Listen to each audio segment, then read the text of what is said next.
Bien, estamos de regreso con Matinal. Gracias por seguir en sintonía. Tenemos aquí a nuestro invitado del día. Se encuentra con nosotros el ingeniero Eduardo Estrella, presidente de Dominicanos por el Cambio, Geraldino González y una servidora Laura Castellanos. Estaremos conversando con él. Bienvenido.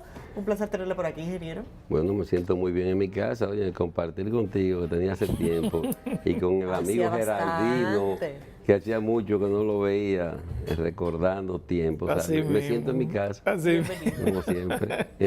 Qué bueno. Gracias. Bueno, lo primero es que tras bastidores, Eduardo, tú llegaste con algo en la mano, con un documento en la mano, con una gráfica que parece que quiere darlo a la luz pública. Sí. Bueno, fíjate, es relacionado con lo siguiente. El país, una de las grandes preocupaciones que nosotros tenemos, o dos grandes preocupaciones, va relacionada con la frontera de la República Dominicana, que nosotros decimos que es tierra de nadie, que ahí pasa lo que sea, armas, droga, indocumentado, contrabando de mercancía, con una gran complicidad de mafias dominicanas, porque yo he dicho que si hay que castigar al que cruza de manera ilegal, más hay que castigar a quienes los cruzan y le cobran dinero. Sí. ¿Entiendes? También otra parte que nos preocupa es relacionada y van paralela con el gran endeudamiento del país y el gran pago de deuda. Ya en este año nosotros vamos a tener solamente del pago de interés, que se va a pagar 134 mil millones de pesos. O sea, el total de la deuda a la hora es 257 mil millones este año que viene, entre capital e intereses. Pero el pago de interés de la deuda, solamente 134 mil millones de pesos. Que un gran porcentaje de eso se va a pagar buscando préstamos. O sea, ni siquiera hay dinero de fondo público préstamo a lo que hay que también pagarle interés. La teoría del reenganche. Exacto. Pero, si así bien hay 134 mil millones para pago de intereses de deuda, apenas la inversión en obra va a ser de 76 mil millones de pesos. Es decir, un 13% del presupuesto, cuando antes teníamos que era un 50% del presupuesto prácticamente era para obra, ahora apenas un 13%. Ahora, ¿qué sobre ese 13% es una parte de gran preocupación para nosotros? Que esa baja inversión pública, apenas de 76 mil millones de pesos, va a concentrarse un 65% de la inversión pública en el Gran Santo Domingo. Llámese Distrito Nacional y Provincia de Santo Domingo. Y se está dejando en el abandono prácticamente las provincias del país. ¿En qué repercute eso? En la gran emigración de los pueblos del campo a las ciudades. Y se están haciendo aquí los grandes cordones de miseria en Santo Domingo. Por eso tú ves que para las próximas elecciones, tú que estás en la Junta, la provincia de Santo Domingo va a tener 7 diputados más. Y se le va a quitar diputados. San Juan de la Maguana, la provincia del presidente de la República va a tener un diputado menos. Barahona, la provincia de Duarte, la provincia de La Vega, creo que hasta San Cristóbal, San Pedro de Macorís. Y tú dices, no estamos hablando de provincias pequeñas, porque a las pequeñas no le pueden quitar porque tienen 2 y tiene que haber mínimo 2. Tienen un mínimo. O sea, esa provincia está reduciendo la población. Y sin embargo, en el Gran Santo Domingo cada día está creciendo más. O sea, que en el Gran Santo Domingo vamos a tener como 4 millones de... Entonces, pero oye, otra agravante. Tú ves, como te digo, con las inversiones, las pocas inversiones en vivienda, que es otro problema que tenemos, un déficit de 1 millón de viviendas, te hacen proyectos concentrados. El proyecto Juan Bosch, en el Gran Santo Domingo, 25 mil viviendas. Señores, ahí solo va a vivir más de 100 y pico mil personas. Y yo lo que digo, ¿por qué hay que concentrar 25 mil viviendas en un proyecto si usted le puede hacer 500 a Vallaguana, 500 a Yamasá, 500 a Monteplata, 500 a Guerra, 500 a Boca Chica? O sea, distribúyame la inversión pública en vivienda y en eso en la frontera. Señores, y no, una cosa no está relacionada con la otra precisamente por ese dato de que el flujo de gente de las provincias hacia el área de Santo Domingo es extremadamente fuerte y los problemas son bien conocidos: hacinamiento, gente que vive en zonas de alto riesgo, etcétera. Sí. Quizás podemos decir que hay un tema de qué es primero, el huevo o la gallina. Efectivamente, se requiere más inversión porque efectivamente hay mucho mayor concentración pero si de gente. también uno invierte en la frontera, porque eso mismo, tenemos que dominicanizar la frontera. Parece contraproducente. Los pueblos de la frontera, hay pobladitos que viven un 70% de extranjeros. Entonces, señor, tú tienes que crearle condiciones a la frontera, hacerle proyectos de vivienda, hacerle proyectos de hospitales, de escuelas, salud, carreteras, fuentes de empleo, crear incentivos para que profesionales que estudian en la frontera puedan regresar a su zona a trabajar. Porque vamos a abandonar entonces la frontera. Entonces, hay países que han hecho políticas enfocadas precisamente a la frontera, a crear bienestar, a crear mejoría, a crear empleo, a crear producción. Entonces, ese apoyo no se le está dando a la frontera. Porque aquí se ve, y yo digo, todo lo que usted invierta, gaste en inversión de obras o en la seguridad nacional en la frontera, eso no se puede ver como un gasto, es una inversión. Sí. Es una inversión por la soberanía nacional. Y eso no le estamos prestando atención, ¿eh? El problema fronterizo, señores, es un problema grave. Es un problema grave de inmigración. Y la hace más de 10 años, y Geraldino sabe, yo propuse, vamos a hacer 4 centros de maternidad de aquel lado de la frontera para una ayuda humanitaria a nuestros vecinos, pero que den a luz en la frontera y se queden ahí mismo. Y los médicos estudiantes, muchachos que están estudiando medicinas, haitianos en el país, inclusive su pasantía en su propio idioma, lo puedan hacer en esos centros en la frontera para darle atención a sus mismos nacionales. O sea, es un proyecto bonito, pero no ha habido la voluntad política para implementarlo. Y sin embargo, estamos llenando los hospitales del país de parturientas haitianas y tú ves que en la Dominicana no hay cama. Bueno, entonces, se habla de que tenemos un gasto de casi 5.000 millones anuales solo en salud para ellos. Efectivamente, entonces hasta la Biblia dice primero Dios que sus santos. Tú tienes un mapa ahí donde habla de la concentración de los recursos. La concentración de los recursos, fíjate, Santiago es 2.8, pero el propio San Juan de la Maguana es 1.5 la inversión que va a haber. Y en la eso es para este año, el 18. Para este año, el 18. En Elías Piña, un 0.6, Independencia 0.3. Eso es del presupuesto. De los 76 mil millones, si fuera del presupuesto, del 13% del presupuesto que es para inversión. Apenas ese porcentaje va para esa provincia. ¿Me entiendes? Samaná 0.8. O sea, tú dices, pero ven acá, hay esta concentración de inversión pública. ¿Y el distrito cuánto tiene? No, el distrito tiene 52% y la provincia de Santo Domingo 14%. Wow. Entonces, tú lo sumas los dos, ¿entiendes? Y te da un 65-66%. O sea, la 2/3 parte de lo poco que se va a utilizar en inversión pública está concentrado en esa zona. Entonces, eso no puede ser posible. Y tú ves el país que está abandonado en otra serie de cosas importantes, como es la construcción de presas. Cada día tenemos inundaciones, cada año. Se inunda el Limón del Yuna. Adiós, pero no terminamos la presa de Guayguí y el río Camuy que aporta a esa zona. ¿Entiendes? El Alto Yuna, el río Yaque del norte que se inunda, por ahí está la presa de Guayubín y la presa de Amina. ¿Y por qué no se hacen? O sea, para eso no hay inversión pública. Que bastante han pedido 2 y 3 inundaciones en zonas. La de Amina y Guayubín la han pedido bastante. Por eso. Pero tú sabes lo que se gasta cada año, que hay una inundación, las cosechas que se pierden al sector productivo nacional. Entonces, tú hablas de que un gobierno moderno de programación, pero ¿dónde está la programación de la inversión? ¿Cuál es el plan hacia el futuro que tenemos? Entonces, en eso hay que hacer. Y otros renglones que podíamos hablar, como el caso del gran problema de la seguridad pública. ¿Entiendes? O sea, el caso de la inseguridad precisamente se ve que los organismos del Estado, sobre todo de seguridad, están fuera de control. Aquí en la calle tú ves que son de los delincuentes, los asaltos no, a cada hora del día y en cualquier lugar. ¿Y qué se está haciendo como una política pública para eso? Y ni hablar de la parte del empleo. Yo me reía mucho en estos días que salía el presidente que se había reducido 1.200.000 personas a la pobreza. Y yo te decía, pero ¿en qué país del mundo que se reduzca 1.200.000 la pobreza? Tú ves que en las encuestas un 60% de los jóvenes quieren emigrar del país. Entonces son datos como contraproducentes, que no cuajan. Entonces, en eso hay que ponerle un gobierno que entonces tú te enfrentas con grandes problemas nacionales, grandes cosas, y una fiesta ahora de nombramiento.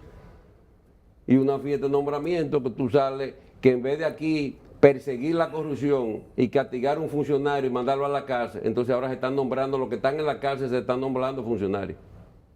O sea, es lo contrario. Y entonces tú coges igual una gente en la frontera haciéndolo con un nombramiento, cuando en un momento dado fue supuestamente agarrado traficando con 2 indocumentados. Entonces ese es el mensaje que tú estás mandando a la población del control fronterizo. ¿Y qué debe hacer la oposición? Premiando al que está pasando, traficando con gente. ¿Qué debe hacer la oposición en este escenario? En las elecciones del 2016 se apreció una oposición bastante atomizada, donde al final corrieron muchos candidatos presidenciales, pero donde no se pudieron consolidar y enfrentar efectivamente a los candidatos del gobierno, del Partido de la Liberación Dominicana, porque eran muchas posiciones las que se estaban discutiendo. ¿Qué pasa con la oposición que no ha logrado en los últimos procesos electorales imponerse de manera efectiva? Mira, como tú has visto últimamente, y nunca es tarde, como dice, yo en las elecciones pasadas abogué mucho por la unión de la oposición. Así fue.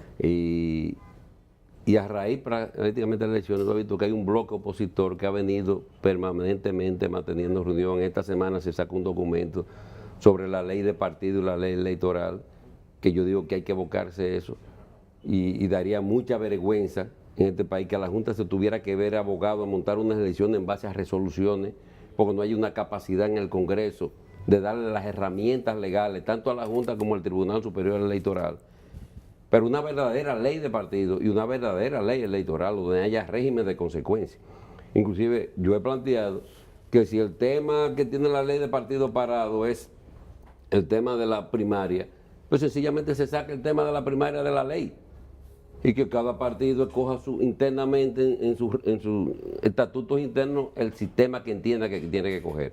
Entonces, en ese aspecto la oposición ha venido trabajando y yo soy de lo que abogo, creo, apuesto a que haya un gran bloque opositor para enfrentar el gobierno del PLD. Pero ojo, cuando yo digo enfrentar, hay gente que dice, pero es sacar al PLD. No es sacar al PLD por sacarlo.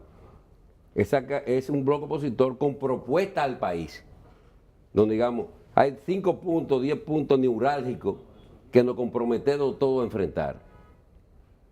Y que para poder hacer eso, hay que sacar a esta gente, porque se ha visto que los años que tienen de gobierno no tienen la capacidad o no tienen la voluntad política de disposición para enfrentarlo. Entonces el pueblo diga, no, hay una propuesta clara. Porque no estamos hablando solamente de un candidato, no es de cuál sea el candidato, es cuál es la propuesta, cuál es el compromiso ante el país. Y antes de eso, para que sepa, yo que voy a empezar a recorrer el país, me voy a abocar a eso.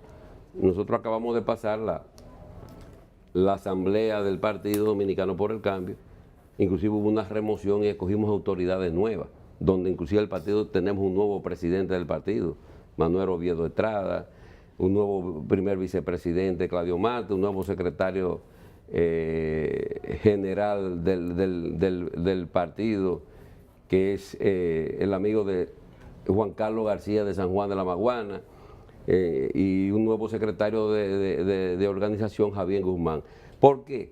Porque yo mismo quiero dedicarme y concentrarme más, tanto a darle apoyo a esa nueva dirección del partido, como a tratar de lograr con los diferentes sectores, no solamente con los partidos de oposición, sino con sectores de la sociedad que están preocupados, que están mortificados, que hay que hacer un gran plan de nación y un gran bloque, no solamente de partidos, sino de dominicanas y dominicanas, que dicen, esto no anda bien, tenemos que hacer algo, no podemos quedar indiferentes si queremos seguir viviendo en nuestro país. Y en eso que nosotros estamos inmersos. Y yo estoy apostando a eso y creo a eso, porque yo soy primero de lo que no me quiero ir del país y de lo que yo sigo creyendo y apuesto a la democracia. Porque si no, los países que han hecho, cuando los cambios no se hacen por la buena, los pueblos la hacen por la mala. Entonces, esto no puede seguir como va. Si hay una cosa que todo el mundo coincide es que el país no va bien. Una gran juventud capacitándose y no hay fuente de empleo, una corrupción que no hay régimen de consecuencias, que no hay castigo, porque la gente dice, en toda parte del mundo los países se roban, sí, pero hay régimen de consecuencias, hay castigo, hay sometimiento. ¿Cuáles son los sometimientos? Mire esos casos de Odebrecht, ¿dónde están las investigaciones de la sobreevaluación de obras? Un servicio de salud que está en el suelo, con una reprogramación construyendo 50 hospitales juntos, con la gente dentro y paralizándolo. Y cuando lo termina no hay equipo, inclusive, tal vez de las excepciones que tienen las reglas en los nombramientos que hizo el gobierno, que la mayoría uno no se lo explica. Está suponiendo el caso de Chanel Issa, que es un hombre que hizo una gran función, y tengo que reconocerlo en Senasa. Chanel Rosa. Chanel Rosa. Pero supongo es preocupante la declaración ayer del que sale o el que destituyeron, que dice que prácticamente los hospitales, la parte administrativa, eso es un desorden político y de gente política administrativa. Y fíjate que estoy refiriendo, porque a veces el gobierno lo que dice, no, es problema con los médicos. No, él no se refirió a los médicos. Él se refirió al personal de los hospitales, el soporte administrativo, Eduardo, que dice que no lo pudo enfrentar. Entonces es un gran reto que tiene Chanel, pero es un gran reto, ojalá que tenga solución, porque no puede estar peor el sistema de salud y los hospitales en este país. ¿Qué puntos fundamentales cree usted que podría tocar el presidente ahora el 27? Mira, yo no tengo visión de brujo, de cosas, y con Danilo Medina uno no sabe por dónde puede venir.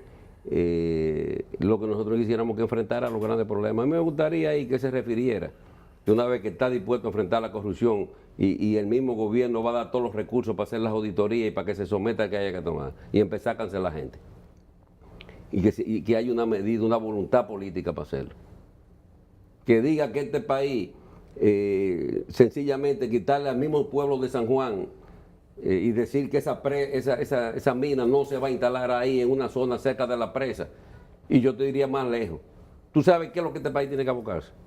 A la exploración de petróleo y de gas natural. Más que querer estar buscando oro entre esas normas, porque lo que hay el trasfondo de eso, dicho por técnico, no es solamente ahí en ese punto de San Juan de la Maguana, sino es llegar por ahí a Tireo, a Constanza y a la frontera.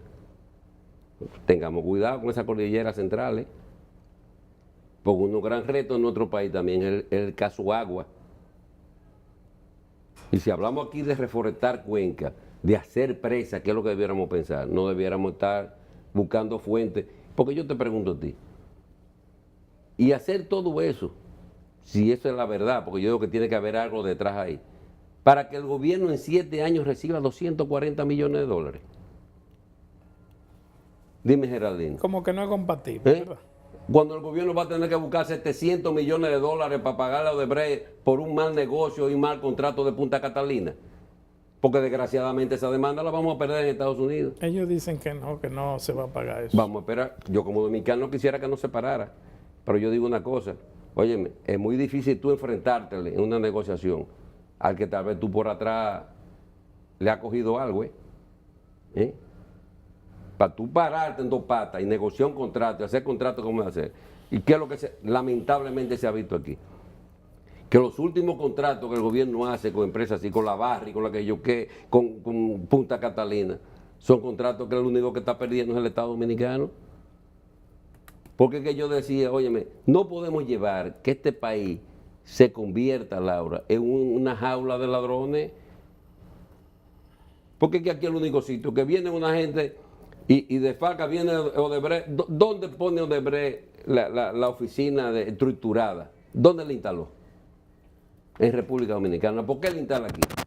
Porque se sentía que de los 11 países era el país que más protección le daba para ellos hacer lo que querían.